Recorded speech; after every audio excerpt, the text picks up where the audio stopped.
It's important to link the African countries and to facilitate trade. And trade is a source of growth.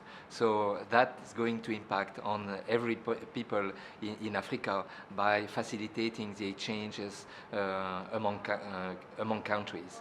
But it's also particularly important because these exchanges will be for African products. We are not talking of imports coming from the ports to the landlocked countries. We are talking about agricultural product in one country is going to another countries. So that's really something which is going to impact on everybody in Africa.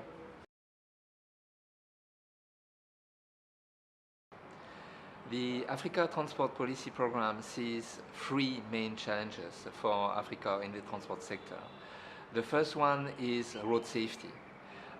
With the economic growth, the fast economic growth, that results in growing motorization and more traffic on the roads. More traffic means more accidents. So that's the first challenge, how to reduce this impact of economic growth on the number of accidents in Africa.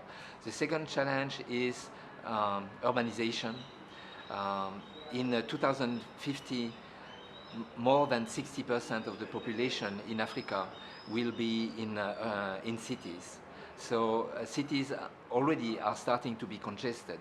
How to prevent further congestion in cities, which are going to grow very fast in the next decades.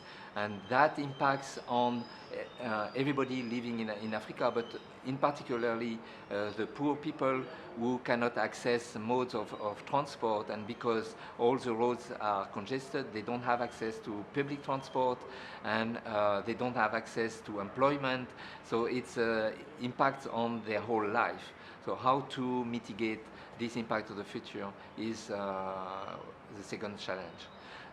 The third challenge is trade, because people still suffer from obstacles along the roads in Africa, where you have roadblocks, you have to pay bribes, but goods are delayed in the ports, goods are delayed at borders. For somebody wanted to export a product from a country to another country, you still have obstacles at borders. So as I already said before, trade is source of growth. So if those obstacles are not removed, then you lose some percentages of growth, and that impact on everybody in the countries.